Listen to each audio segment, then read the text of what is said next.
I'm Gabby with Cooking with the Cullinans, and today we are going to make Texas red chili, and we're going to be using Kinder's Texas red chili spice packet.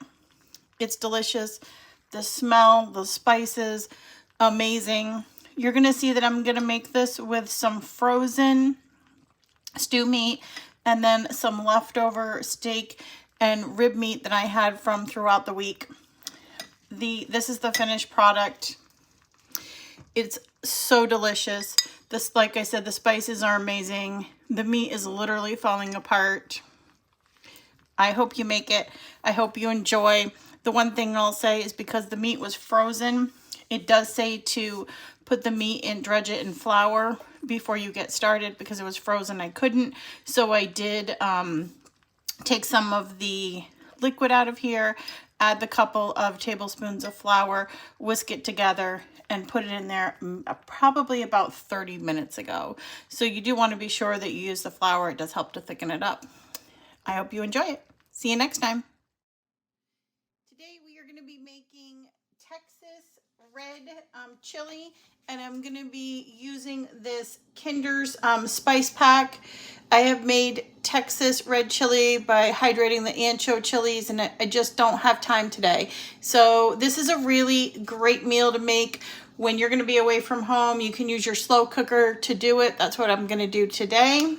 And also, if you have some leftover steak, meat, whatever, we're going to throw that all in here. All right, so let's get started.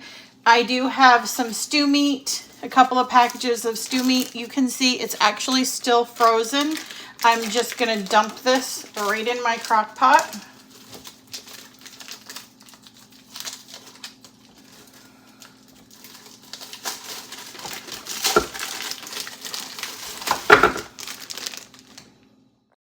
Okay, so I put the stew meat that I had that has never been cooked already in my crock pot. It was frozen.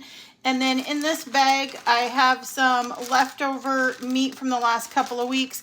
We had steak, we had some leftover. I cut it up into chunks and put it in this bag. We had some ribs, so there's some rib meat in here too that's all cut up. And I'm just gonna dump it right in here in the slow cooker, because the Texas red chili is literally meat, some amazingly great chili spices, and I'm also going to throw a can of fire roasted diced tomatoes in here. Kinder's packet says to use crushed tomato. I didn't have it, so that's why we're using the diced fire roasted tomatoes, which I absolutely love, and they do add a little bit more of that fiery roasted. I have a cup and a half of beef bouillon. You could also just use water if you don't have beef bouillon. And then, this isn't on the package, but I do love some garlic, so I'm going to throw some minced garlic in here too. Because the meat is all frozen, it's not going to do much good for me to mix it around, because it's just a big frozen block in there right now. So I do have my slow cooker on high right now. I'm going to leave it on high while I finish getting ready. But before I leave for the day, I'm going to turn it down on low, and I'm just going to kick it up to 8 hours. All right, so I'll see you when the 8 hours has gone by, and we're going to have some really great chili tonight. Okay, so this has been cooking in the slow cooker on high for about an hour and a half, almost 2 hours. So now everything is unfrozen, and it's starting to cook in there. So what I've gone ahead and done is mix this all around, and I probably had 2 pounds of meat. I thought I had like 1.5 pounds, but it looks to be more like 2 pounds. So I'm going to go ahead and turn this down on low. I'm going to go ahead and let it stay for about probably between 6 and 8 hours. And I'm thinking, according to what it looks like, in maybe about 4 hours, I might actually add a can of crushed tomato. Kind of wait and see. Okay, so the chili has now been cooking in the slow cooker for 8 hours. We started out on high. I put it down to low, and then now I have it on high at the end just to get it super hot.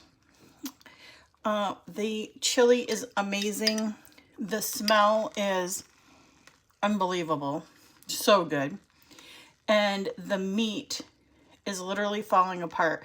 You can kind of see how the pieces are just falling apart in here. Let's just give it a quick taste.